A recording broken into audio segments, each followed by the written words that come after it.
नमस्कार साथियों, स्वागत करता हूं आपके अपने YouTube channel GS hub by DS sir में। तो कैसे हो आप लोग? उम्मीद करता हूं आप सब अच्छे होंगे। आज की इस श्रृंखला में हम एक बार फिर से देखने वाले हैं टॉप 20 जीएस के क्वेश्चंस, ठीक है, जो आपके प्रीवियस ईयर एग्जाम में पूछे गए हैं। ठीक है, आज की क्लास संख्या 15 में आप सभी का स्वागत है। यदि आपने इससे पहले की 14 क्लासें नहीं देखी हैं तो उनको भी देखिए। ठीक है, चलते हैं आज के पहले क्वेश्चन की तरफ। आज का मोटिवेशन कोड जो आपको ऊर्जावान बनाएगा और आपको मंजिल के प्रति जागरूक रखेगा। ठीक है, कह रहा है हार हार हार वह सबक है जो आपको बेहतर होने का मौका देती है। समझ रहे हो? ये देखो, कहते हैं कि आप परीक्षा में एक बार फेल हो जाते हैं। क्या? एक बार जब आप फेल हो जाते हैं तो उम्मीद छोड़ देते हैं। ठीक है, उम्मीद छोड़ देते हैं। तो आपको उम्मीद नहीं छोड़नी, क्योंकि हार हमें क्या सिखाती है? हमें अनुभवी बनाती है। क्या करती है? अनुभवी बनाती है। ठीक है, हार हमें अनुभवी बनाती है कि परीक्षा कैसे देनी है। तो वही कह रहा है, हार तो वो सबक है जो आपको बेहतर होने का मौका देती है। आप यदि एक बार पास हो गए तो आप उसके बारे में कुछ नहीं जान पाएंगे, सिर्फ नौकरी लेकर रह जाएंगे। ठीक है, यदि आप एक दो बार फेल होते यानी कि हार मिलती है तो आपको उससे अनुभव मिलेगा कि कैसे क्या करना है। ठीक है, तो वही कह रहा है कि हार तो वो सबक है जो आपको बेहतर होने का मौका देती है। ठीक है, याद रखना। चलते हैं आज के पहले क्वेश्चन की तरफ। कह रहा है हवा से हवा से कांच में प्रवेश होने वाली प्रकाश की किरणें किस प्रकार झुकेंगी। देखो, आपने अपवर्तन की घटना सुनी होगी। जैसे कोई एक कांच कांच है, ये एक कांच है, ये आँख कांच है। ठीक है, यहाँ से ये आपका क्या हो गया? अभिलंब। ठीक है, जब कोई किरण यहाँ से आती है, यहाँ से कोई किरण आती है कांच पर, तो वह क्या होती है? ये आपका अभिलंब की ओर झुक जाती है। कैसे? झुकती हुई प्रतीत देती है। ठीक है, यह घटना अपवर्तन कहलाती है। ठीक है, और तो क्या कह रहा है? कांच में प्रवेश करेंगी जब प्रकाश की किरणें, तो उनका क्या होगा? अवलंब से परे यानी कि दूर जाएंगी, अवलंब की ओर सीधी चली जाती है, 90 डिग्री मुड़ जाती है। देखो क्या कह रहा है? अवलंब की ओर झुक जाती है। देखो ये आपको दिख रही होगी, ये जो है ये आपको दिख रही होगी झुकती हुई। ठीक है, तो इसका आंसर क्या हो गया? अवलंब की ओर झुक जाती है। ठीक है, आपको अब बताना है कि प्रकाश का परावर्तन की घटना क्या होती है। जल्दी से छाप के बताओ, प्रकाश के परावर्तन की घटना, प्रकाश के परावर्तन की घटना क्या होती है। ठीक है, जल्दी से बताओ, प्रकाश के परावर्तन की घटना क्या होती है। ठीक है, देखो कोई ये आपतित किरण है। कैसी? ये कोई यदि आपकी आपतित किरण है, ठीक है, और ये परावर्तित किरण है, और ये आपका अभिलंब है। देखो, जब कोई आपतित किरण किसी चिकने तल से टकराकर उसी माध्यम में वापस लौट जाती है। ठीक है, कोई आपतित किरण किसी चिकने तल से टकराकर उसी माध्यम में वापस लौट जाती है, तो यह घटना क्या कहलाती है? यह घटना आपका प्रकाश का क्या कहलाती है? यह घटना आपके प्रकाश का क्या कहलाती है? परावर्तन कहलाती है। ठीक है, और इसमें क्या होता है कि ये दोनों किरण ये दोनों किरण ये तीनों एक, देखो आपतित किरण, आपतित किरण, आपतित किरण और परावर्तित किरण, यानी कि परावर्तित किरण और अभिलंब तीनों एक ही बिंदु पर होते। ठीक है, तीनों एक ही बिंदु पर होते। ठीक है, इसको याद रखना, ये तीनों एक ही बिंदु पर होते। तो यह घटना प्रकाश का परावर्तन कहलाती है। इसमें कोण आई क्या होता है? कोण आपका आई बराबर कोण आर होता है। ठीक है, इसको याद रख लेना। चलते अगले क्वेश्चन की तरफ। क्या कह रहा है? अवलंब की ओर झुक जाती है। ठीक है, इसको याद रखना। कह रहा है एंजाइम हमारे शरीर में आवश्यक होते हैं। क्यों? एंजाइम हमारे शरीर में आवश्यक क्यों होते हैं, आपको ये बताना है। जल्दी से छाप के बताओ, एंजाइम हमारे शरीर में आवश्यक क्यों होते हैं। देखो, एंजाइम क्या होते हैं?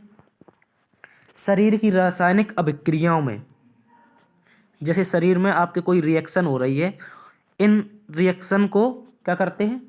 उत्प्रेरण, यानी कि इन रासायनिक अभिक्रियाओं का उत्प्रेरण करते हैं। यानी कि इन रासायनिक जो अभिक्रियाएं हो रही हैं ये आपकी, इनको बढ़ाने में गति प्रदान करते हैं। यानी कि उत्प्रेरण का कार्य क्या होता है? अभिक्रिया की गति बढ़ाना। ठीक है, तो ये क्या है? एंजाइम जो होते हैं आपके, ये आपके देखो जैसे जैसे कोई बड़े अणु हैं, जैसे ग्लूकोज के 2 अणु हैं। ठीक है, अब आपको ऊर्जा चाहिए तो एंजाइम क्या करेंगे? इन अणुओं को कई छोटे छोटे कणों में विभाजित कर देंगे। ठीक है, तो इनसे हमें क्या मिलेगी? ऊर्जा। ठीक है, एंजाइम का कार्य। तो इसका आंसर क्या हो जाएगा? शरीर की तंत्रिकाओं पर क्रिया व्यवस्थित करते, शरीर की रचना के भाग होते, शरीर को ऊर्जा प्रदान करते, रासायनिक अभिक्रियाओं में उत्प्रेरण का कार्य करते हैं। ठीक है, तो इसका आंसर क्या हो जाएगा? रासायनिक अभिक्रिया में उत्प्रेरण का कार्य करते हैं। ठीक है, क्या हो जाएगा इसका आंसर? ठीक है, और यदि पूछे किन्हीं दो एंजाइम के नाम अगर तुमसे पूछ ले जाए तो आपको बताना है जाइमेंस। क्या बताना है? जाइमेंस, जाइमेंस। और बताना है आपको एक इनवर्टरेज, इनवर्टेज। ठीक है, इसको भी याद रख लेना आपको। क्या बताना है? इनवर्टेज। ठीक है, इसका आंसर क्या हो गया?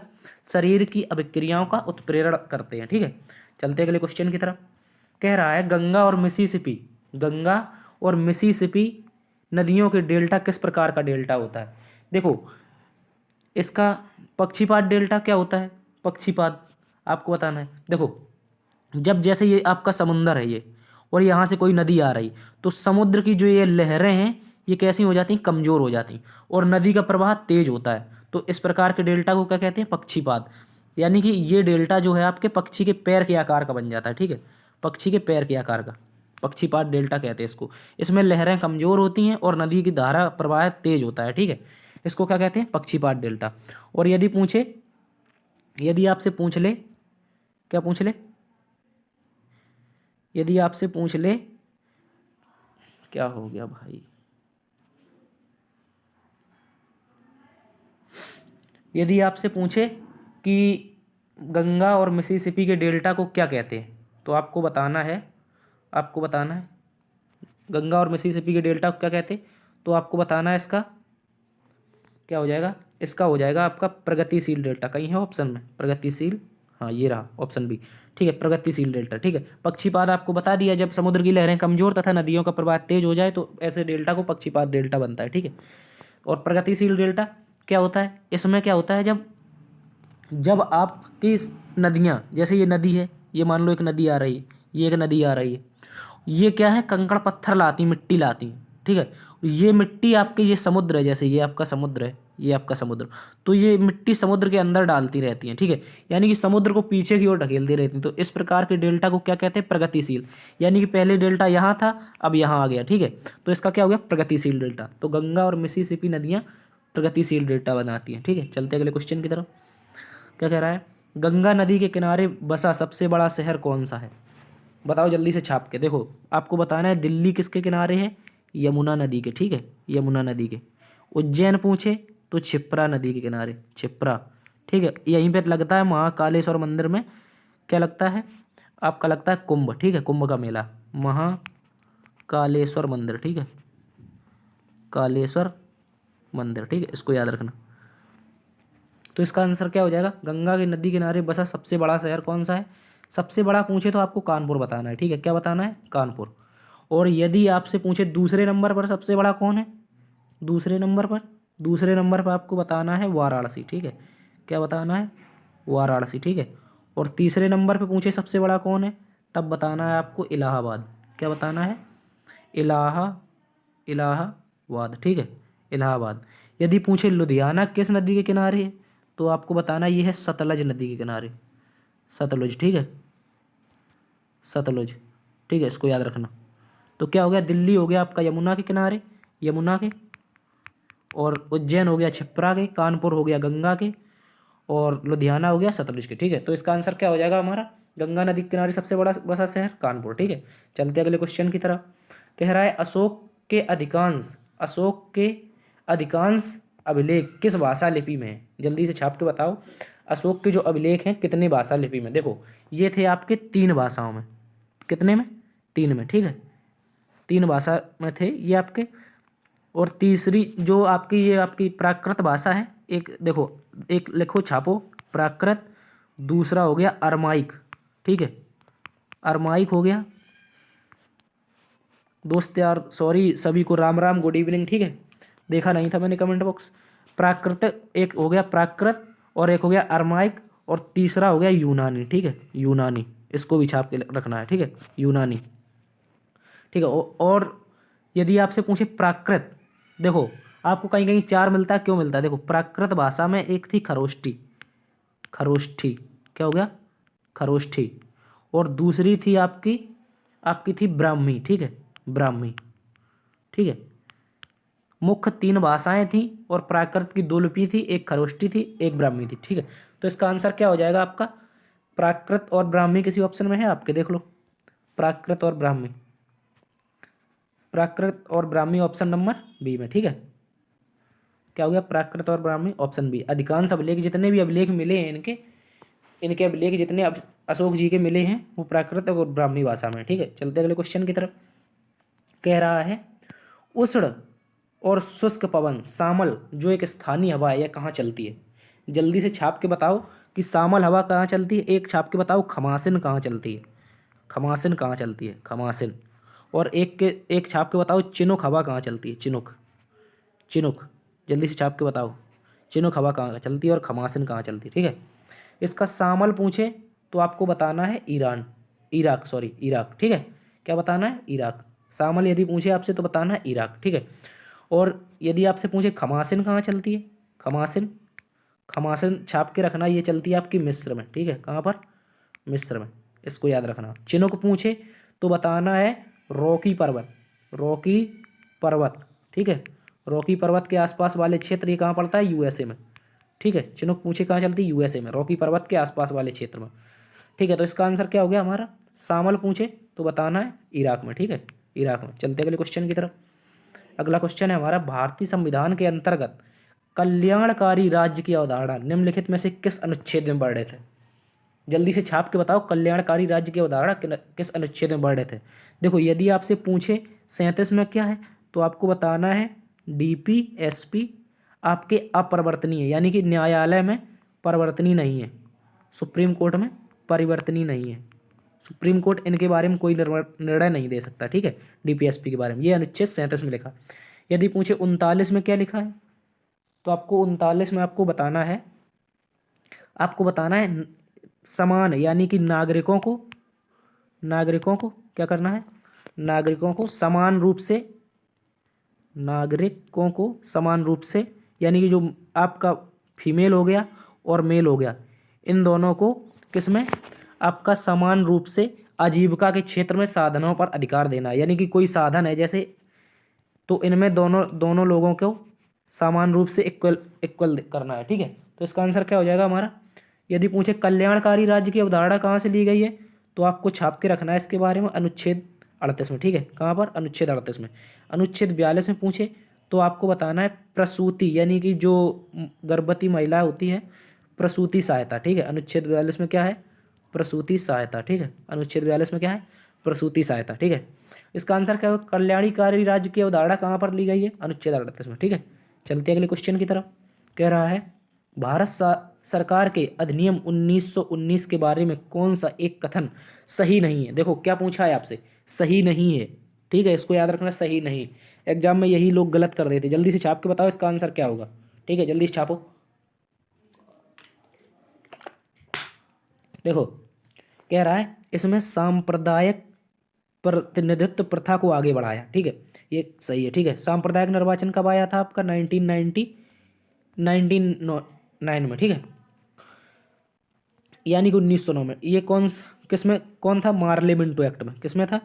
मार्ले मार्ले मिंटो मिंटो एक्ट। ठीक है, मार्ले मिंटो एक्ट में क्या था? सांप्रदायिक निर्वाचन प्रणाली। ठीक है, इस देखो 1919 का अधिनियम था मॉन्टेग्यू चेम्सफोर्ड अधिनियम। उस समय चेम्सफोर्ड आपके वायसराय थे और मॉन्टेग्यू ये कौन थे? ये सचिव थे। ठीक है, तो ये भी सही है। इस अधिनियम के आधार पर भारत में लोक सेवा आयोग का गठन किया गया। ठीक है, ये भी सही है। आईसीएस की परीक्षा का प्रावधान किया गया था। ठीक है, इसके तहत अप्रत्यक्ष चुनाव प्रणाली की शुरुआत हुई। ये गलत है आपका। ठीक है, अप्रत्यक्ष चुनाव प्रणाली की शुरुआत नहीं हुई थी। ठीक है, ये तीनों सही हो गए। ठीक है, 1919 में अधिनियम आया था तो वायसराय कौन था? आपको याद रखना है चेम्सफोर्ड। ठीक है, सचिव पूछे तो मॉन्टेग्यू। ठीक है, चलते अगले क्वेश्चन की तरफ। इसका आंसर क्या होगा? इसके तहत अप्रत्यक्ष चुनाव प्रणाली की शुरुआत हुई थी। ये गलत है। ठीक है, गलत पूछा है आपसे।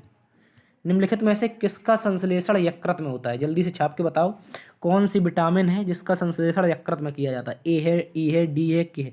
देखो, सबसे पहले आपको याद रखना है, आपको विटामिन की खोज कब हुई थी? आपकी खोज हुई थी 1912 में। ठीक है, 1912 में। किसने की थी? तो आपको छाप के रखना है। जल्दी से बताओ इसकी खोज किसने की थी विटामिन की? ठीक है, जल्दी से छाप के बताओ विटामिन की खोज किसके द्वारा की गई थी। ठीक है, जल्दी से छापो। यदि पूछे खोज किसने की तो आपको बताना है हॉपकिंस। किसने? हॉपकिंस। ठीक है, हॉपकिंस ने की थी। और यदि पूछे नामकरण किसने किया तो बताना है आपको सीएम फंक। ठीक है, फंक। इसीलिए इन्होंने खोज कर ली थी, हॉपकिंस ने नाम नहीं दिया था। ठीक है, नाम दिया है फंक ने, तो इसलिए इनको भी खोज का श्रेय जाता है। ठीक है, कब नाम दिया था पूछे तो बताना है 1915 में। ठीक है, 1915 में, ये याद रखना। ठीक है, अब पूछेगा आपसे एक क्वेश्चन पूछेगा वसा में घुलनशील, एक पूछेगा वसा में, एक पूछेगा जल में। ठीक है, तो आपको याद रखना है, आपको याद रखना, आपको इसके जल के लिए एक ट्रिक बताते हैं, वसा में अपने आप याद रख लेना। ठीक है, देखो वसा जल में है आपका बीसी, तो बीसी से क्या हो गया बच्चे। बच्चे अपन देखते होंगे बरसात के समय बच्चे कहाँ खेलते हैं? पानी में। ठीक है, बच्चे पानी में खेलते हैं, खेलते हैं। ठीक है, यानी कि बच्चे बच्चे हो गया बीसी, कहाँ? पानी से। क्या हो गया? जल में। जल में घुलनशील विटामिन पूछे तो बताना बीसी। ठीक है, और बसा में पूछे तो आपको बताना ADE के। ठीक है, ADE के। ठीक है, जल में बच्चे पानी में खेलते हैं, जल में घुलनशील। ठीक है, बीसी, बीसी जल में घुलनशील। ठीक है, और यदि पूछे विटामिन ए ये किससे प्राप्त होता है? ये बीटा कैरोटीन से। किससे? Beta carotene. ये किस में पाया जाता है? ये पाया जाता है आपका किस में? गाजर में। ठीक है, गाजर में। और पूछे किस किस विटामिन का संश्लेषण यकृत द्वारा किया जाता है तो आपको छाप के रखना है, इसका आंसर हो जाएगा विटामिन के। ठीक है, विटामिन के। ठीक है, विटामिन डी पूछे आपसे तो आपको बताना है इसकी कमी से होता है आपका कौन सा रोग होता है? जल्दी से छाप के बताओ विटामिन डी की कमी से। ठीक है, सूखा रोग। कौन सा? सूखा रोग। ठीक है, इसको याद रखना, बच्चों में हो जाता है। इसको क्या कहते हैं? जल्दी से छाप के बताओ। ठीक है, चलते हैं अगले क्वेश्चन की तरफ। तब तक इसका आंसर क्या होगा? विटामिन के। ठीक है, यकृत में संश्लेषण होता है। कह रहा है डॉक्टरों के द्वारा प्रयोग किया जाने वाला स्टेथोस्कोप सिद्धांत किस पर कार्य करता है? देखो आज के पेपर में ये आपके लास्ट चरण के पेपर रह गए हैं, तो इनमें मैंने पिछली बार बताया था आपको कि इसमें विज्ञान बहुत ज़्यादा पूछ रहा है। ठीक है, तो आपको याद रखना है ध्वनि। ये कह रहा है स्टेथोस्कोप में किसका प्रयोग किया जाता है तो आपको बताना है ध्वनि का परावर्तन। ठीक है, क्या बताना है? ध्वनि का परावर्तन। ठीक है, क्या हो जाएगा इसका आंसर? ध्वनि का परावर्तन। देखो इसका मतलब क्या होता है? देखो जैसे ये कोई दीवार है, यहाँ पर आपका डीजे बज रहा है। क्या बज रहा है? डीजे। ठीक है, डीजे बज रहा है।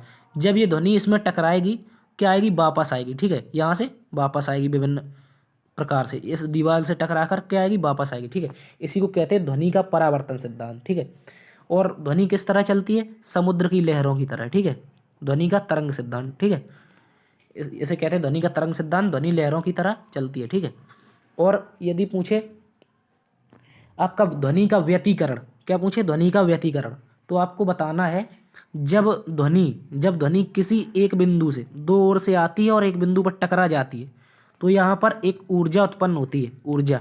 ठीक है, ऊर्जा उत्पन्न होती है, इसे कहते हैं ध्वनि ऊर्जा। क्या कहते हैं? ध्वनि ऊर्जा। ठीक है, ध्वनि ऊर्जा कहते हैं। तो क्या हो जाएगा इसका आंसर? ध्वनि ऊर्जा कहते हैं। तो इसे कहते हैं ध्वनि का व्यतिकरण। ठीक है, क्या कहते हैं? ध्वनि का व्यतिकरण। ठीक है, इसको याद रख लेना आप। ठीक है, चलते हैं अगले क्वेश्चन की तरफ। इसका आंसर क्या हो गया? स्टेथोस्कोप में किसका प्रयोग किया जाता है? इसमें किया जाता है ध्वनि का परावर्तन। ठीक है, चलते अगले क्वेश्चन की तरफ। कह रहा है गेहूं का धब्बा किसके कारण होता है? जल्दी से छाप के बताओ, गेहूं में जो आपका धब्बा लगता है वो किस कारण लगता है? ठीक है, तो इसका आंसर हो जाएगा आपका क्या हो जाएगा? जल्दी से छाप के बताओ। ठीक है, गेहूं में धब्बा किस कारण लगता है? इसका आंसर हो जाएगा ऑस्ट्रीलेगोट्रिटिसी। क्या हो जाएगा? ऑस्ट्रीलेगोट्रिटिसी। यदि पूछे आपसे कि गन्ना में जो लाल रंग की सड़न लगती है उसका कारण क्या है? ठीक है, तो इसको आपको छाप लो जल्दी से। इसको कहते हैं कोलेल कोलेल ट्रो ट्रोटा ट्रोटाचिम। ठीक है, बहुत अजीब नाम है इसका यार। कोलेल ट्रोटाचिम। गन्ने में लाल सड़न क्या होता है? लाल सड़न। ठीक है, लाल सड़न। गन्ने में लाल सड़न किसके कारण होती है? कोलेल ट्रोटाचिम। और इसका एक और नाम है फॉलकेट। ठीक है, फॉलकेट। कोलेल ट्रोटाचिम फॉलकेट के कारण गन्ने में लाल सड़न लगती है। तो गेहूं में धब्बा पूछे यदि आपसे तो आपको बताना है ऑस्ट्रीलेगोट्रिटिसी। ठीक है, चलते अगले क्वेश्चन की तरफ। आपको इसके बारे में ज़्यादा लोड नहीं लेना। ठीक है, कह रहा है कौन सी धातु जल में अभिक्रिया के साथ हाइड्रोजन गैस पैदा नहीं करती है? देखो, सोडियम ये जब जल के साथ क्रिया करेगी तो हाइड्रोजन गैस बनेगी। पोटेशियम जब क्रिया करेगी तो हाइड्रोजन गैस बनेगी। यदि लिथियम गैस क्रिया करेगी, लिथियम क्रिया करेगी तो भी हाइड्रोजन गैस बनेगी। यदि कैडमियम क्रिया करेगी, देखो कैडमियम धातु जब क्रिया करती है, कैडमियम, तो ये क्या करती है, ये आपकी हाइड्रोजन नहीं बनाती। और यदि पूछे कैडमियम की कमी से रोग कौन सा होता है, तो आपको बताना है इटाई इटाई। क्या होता है? Itai itai. इटाई इटाई रोग किसकी कमी से होता है? कैडमियम की कमी से। ठीक है, किसकी कमी से होता है? कैडमियम की कमी से। इसका आंसर क्या हो जाएगा? कौन सी धातु जल के साथ अभिक्रिया करके हाइड्रोजन गैस पैदा नहीं करती? तो ये इसका भी आंसर हो जाएगा आपका कैडमियम। चलते अगले क्वेश्चन की तरफ। कह रहा है, देखो इसमें एक चीज और याद रखना, जब आपका क्या होता है, क्या होता है किसमें, शरीर में सोडियम का स्तर बढ़ जाता है। क्या? शरीर में सोडियम का स्तर बढ़ जाता है, स्तर बढ़ जाता है। ठीक है, तो इससे आपको क्या होता है? एसिडिटी होने लगती है। क्या होती लगती है? एसिडिटी। ठीक है, क्या होने लगती है? एसिडिटी। ठीक है, इसको भी छाप लेना है। चलते अगले क्वेश्चन की तरफ। इसका आंसर क्या होगा? कैडमियम। कह रहा है आवर्धक लेंस क्या है? देखो, आवर्धक लेंस क्या होता है? देखो, कोई जैसे आपका एक उत्तल लेंस है, आपका उत्तल लेंस है। ठीक है, कैसा लेंस है? उत्तल लेंस। उत्तल लेंस है यदि आपका, तो इसमें क्या होता है, इसके हैंडल पर, उत्तल लेंस का जैसे मान लो ये हैंडल है, इस हैंडल पर एक लेंस लगा होता है, उसे क्या कहते हैं? आवर्धक लेंस। यहाँ पर जैसे उत्तल लेंस है आपके और ये आवर्धक लेंस है, तो फोकस दूरी कहाँ से? केंद्र से नापी जाती है। तो कम फोकस दूरी का, क्या कह रहा है? कम फोकस दूरी का, क्या है? कम फोकस दूरी का, यहाँ से केंद्र से नापी जाती, तो फोकस दूरी इसकी कम होगी, किसकी? तो इसकी होगी कम फोकस दूरी। ठीक है, कह रहा है वह फोकस दूरी, बृहद फोकस दूरी सहित, आंसर अल्प फोकस दूरी सहित अवतल लेंस। देखो, इसका आंसर हो जाएगा आपका अल्प फोकस दूरी सहित उत्तल लेंस। देखो, आवर्धक लेंस उत्तल लेंस में होता है, उसकी फोकस दूरी बहुत कम होती है। ठीक है, चलते अगले क्वेश्चन की तरफ। इसका आंसर हो गया अल्प फोकस दूरी। कह रहा है आय और जनसंख्या संचयी के बीच संबंध कौन दर्शाता है? ठीक है, आय और जनसंख्या के बीच के संबंध को कहते हैं आपका कहते हैं क्या? लॉरेंज वक्र। ठीक है, क्या कहते हैं? लॉरेंज वक्र। इसको भी छाप लेना। लॉरेंज वक्र किसे कहते हैं? तो बताना है आपको, आय और जनसंख्या के बीच के वक्र को क्या कहते हैं? लॉरेंज वक्र। ठीक है, आय और जनसंख्या में जो वक्र संबंध दर्शाता है वह लॉरेंज वक्र कहलाता है। ठीक है, इसको छाप लेना आप।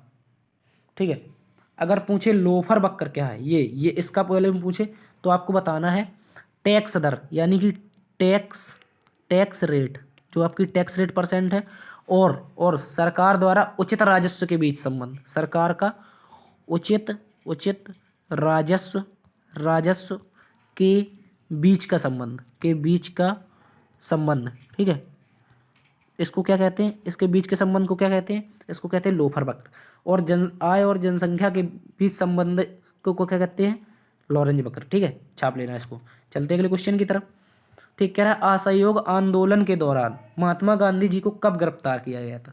ठीक है, आप जल्दी से छाप के बताओ। जब असहयोग आंदोलन चल रहा था तो ये कब चला था? इसको याद रखना, 1 अगस्त 1920। ठीक है, कब चला था? 1 अगस्त 1920। इसी दिन हो गई थी आपके अटल जी की मृत्यु। ठीक है, कई बार बताया आपको।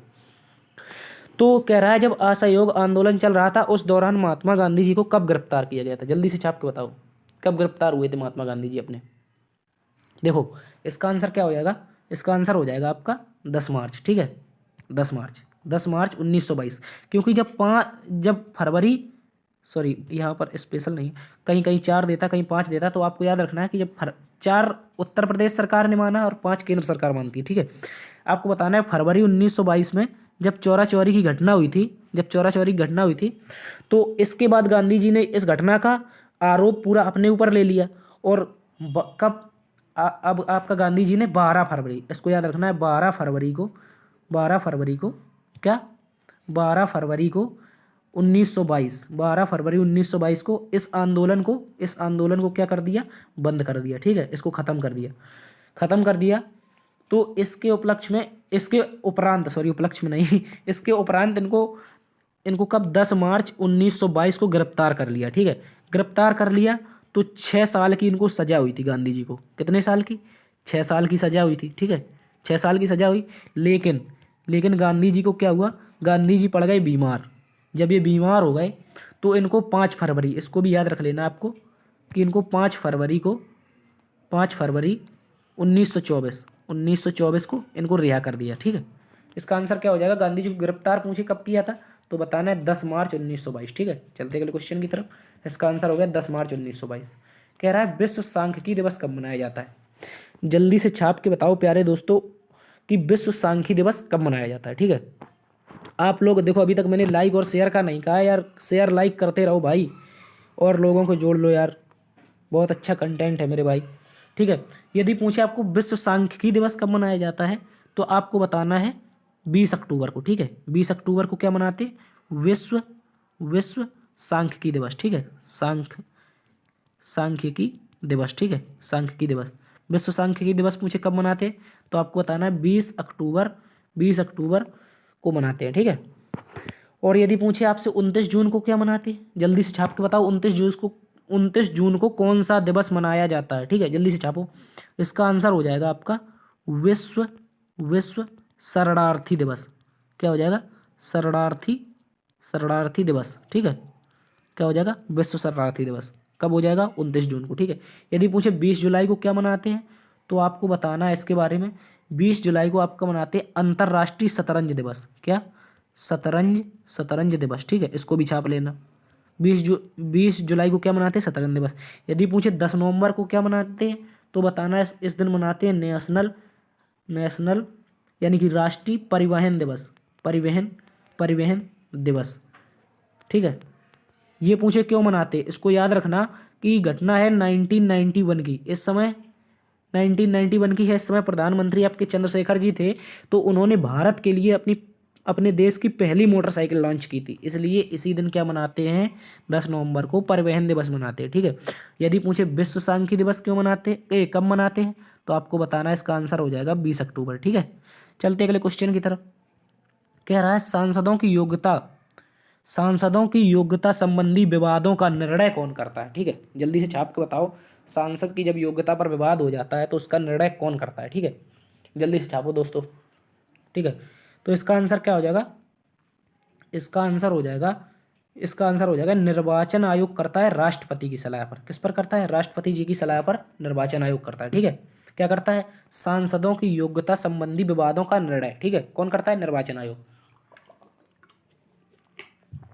आप छाप के बताओ कि लोकसभा अध्यक्ष कौन है बाद अभी वर्तमान में। ठीक है, पूछे निर्वाचन आयोग, तो स्थापना हुई थी 25 जनवरी 1950। ठीक है, कब हुई थी? 25 जनवरी 1950। ठीक है, और यदि पूछे फर्स्ट कौन थे, तो आपको बताना है सुकुमार सेन। ठीक है, कौन थे फर्स्ट? कौन थे? सुकुमार सेन। ठीक है, यदि पूछे वर्तमान में कौन है, तो बताना है राजीव कुमार। कौन है? राजीव कुमार। ठीक है, राजीव कुमार वर्तमान में चुनाव आयुक्त है। ठीक है, बताओ जल्दी इस छाप के लोकसभा अध्यक्ष कौन है? ठीक है, इसका आंसर क्या होगा? सांसदों की योग्यता संबंधी विवादों पर निर्णय कौन करता है? निर्वाचन आयोग करता है, और राष्ट्रपति जी के सलाह पर। ठीक है, वर्तमान में लोकसभा अध्यक्ष हैं आपके ओम बिड़ला। कौन है? कल ही बताया था आपको यार, ओम बिड़ला। ठीक है, ओम बिड़ला। चलते अगले क्वेश्चन की तरफ। इसका आंसर क्या हो गया? डी। ठीक है, कह रहा है कोविड-19 से निपटने के लिए ऑपरेशन नमस्ते किसने शुरुआत की थी? देखो, ये था 2021 का करंट, जब पेपर हुआ था। ठीक है, ये कब का था? 2021 का। ये तब उसका आंसर था थल सेना। अब आपसे पूछेगा तो आपको बताना है ऑपरेशन एक ऑपरेशन बताओ जल्दी से। ऑपरेशन परिवर्तन किसने चलाया है? जल्दी से छापो, ऑपरेशन परिवर्तन। ठीक है, और एक बताओ ऑपरेशन ऑपरेशन ऑक्टोपस किसने चलाया है? ऑक्टोपस। ठीक है, ऑपरेशन ऑक्टोपस। और एक और बताओ ऑपरेशन आपका क्या हो गया? मेघ चक्र किसने चलाया है? इसको भी छापो, ऑपरेशन मेघ चक्र। ठीक है, इन तीनों को छाप दो जल्दी से छाप दो जल्दी से। तो इसका आंसर क्या हो गया? ऑपरेशन नमस्ते पूछे तो भारतीय थल सेना। ठीक है, भारतीय थल सेना। ये अब नहीं पूछेगा, 2021 का करंट था। ठीक है, अब पूछेगा आपसे ऑपरेशन परिवर्तन के बारे में, और पूछेगा आपसे ऑपरेशन ऑक्टोपस के बारे में, ऑपरेशन मेघ चक्र के बारे में। ठीक है, तो बताना है ऑपरेशन परिवर्तन चलाया था आंध्र प्रदेश सरकार ने। ठीक, किसके लिए? गांजे की खेती रोकने के लिए, गांजा बैन करने के लिए। ठीक है, गांजा अफीम को बैन करने के लिए। यदि मुझे ऑपरेशन ऑक्टोपस किसने चलाया? ये चलाया आईबी इंटेलिजेंस ब्यूरो ने और सीबीआई ने। ये किसके लिए चलाया? ये पीएफआई नामक एक संस्था थी, पीएफआई संस्था को बैन कर दिया है, ठीक है। और यदि पूछे ऑपरेशन मेघचक्र का संबंध किससे, इसका संबंध है बाल यौन शोषण से। किससे है? बाल यौन शोषण से, ठीक है। बाल यौन शोषण, इसको भी याद रखना। बाल यौन शोषण से किसका संबंध है? ऑपरेशन मेघचक्र का। ऑपरेशन ऑक्टोपस, पीएफआई को बैन करना। ऑपरेशन परिवर्तन, गांजा की खेती रोकना, ठीक है। चलते अगले क्वेश्चन की तरफ। इसका आंसर हो गया थल सेना, ठीक है। ऑपरेशन नमस्ते।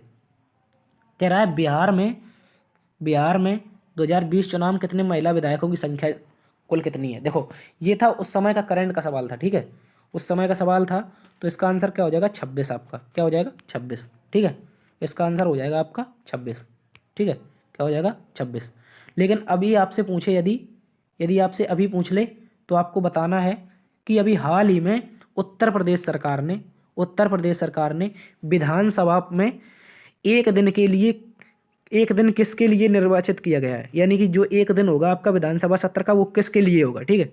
तो ये होगा महिलाओं के लिए। किसके लिए? महिलाओं को बोलने का अधिकार दिया है उत्तर प्रदेश सरकार ने। महिलाएं भी विधानसभा में अपनी बातें रख सकेंगी। तो इसका आंसर क्या हो जाएगा? उत्तर प्रदेश सरकार ने एक दिन दिया है, ठीक है। एक दिन। वह दिन कौन था? उसका वो हो जाएगा आपका 22 सितंबर को यह घोषणा हुई थी। 22 सितंबर को, ठीक है। 22 सितंबर को। इसको भी याद रखना, ये करंट से संबंधित है, ठीक है। चलते अगले क्वेश्चन की तरफ। कह रहा है हमीदा बानो बेगम किसकी माँ थी? जल्दी से छाप के बताओ, हमीदा बानो बेगम जो थी आपकी, वो किसकी माँ थी, ठीक है। हुमायूं की माँ थी, बाबर की माँ थी, अकबर की माँ थी, जहांगीर की माँ थी, ठीक है। तो इसका आंसर आपका हो जाएगा, इसका आंसर हो जाएगा, जो हमीदा बानो बेगम थी वो अकबर की मम्मी थी, ठीक है। अकबर की माता जी। और ये किसकी पत्नी थी? ये पत्नी थी सम्राट हुमायूं की, ठीक है। माता जी कौन किसकी थी? अकबर की। यदि पूछे बाबर की माँ कौन थी, तो आपको बताना है कुर्तलुग कुर्तलुग बेगम, ठीक है। कुर्तलुग निगार बेगम, ठीक है। इनको याद रखना। यदि पूछे जहांगीर की मम्मी कौन थी, तो आपको बताना है हरक्का बाई, ठीक है।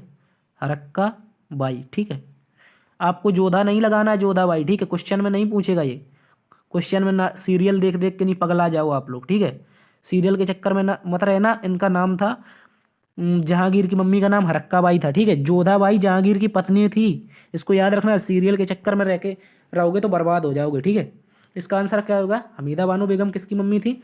अकबर की थी, ठीक है। और हरक्का बाई पूछे तो बताना है जहांगीर की, ठीक है। और बाबर की पूछे तो कुर्तुलगा निगार बेगम, ठीक है।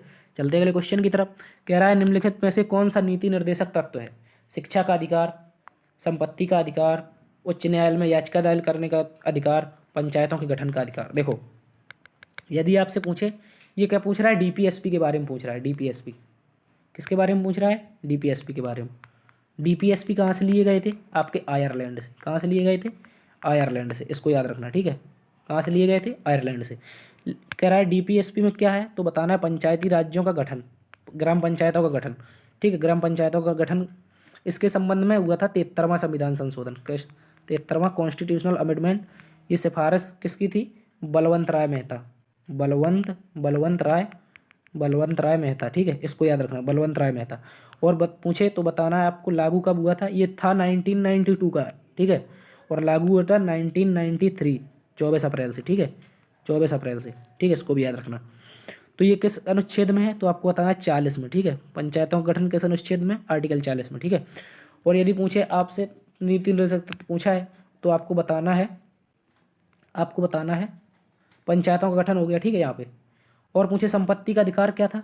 संपत्ति का अधिकार आपका एक पहले फंडामेंटल राइट हुआ करता था, लेकिन वर्तमान में इसको 44वां कॉन्स्टिट्यूशनल अमेंडमेंट, ठीक है। कब से? 44वें कॉन्स्टिट्यूशनल अमेंडमेंट से इसको हटा दिया गया है, ठीक है। इसको भी याद रखना। चलते अगले क्वेश्चन की तरफ।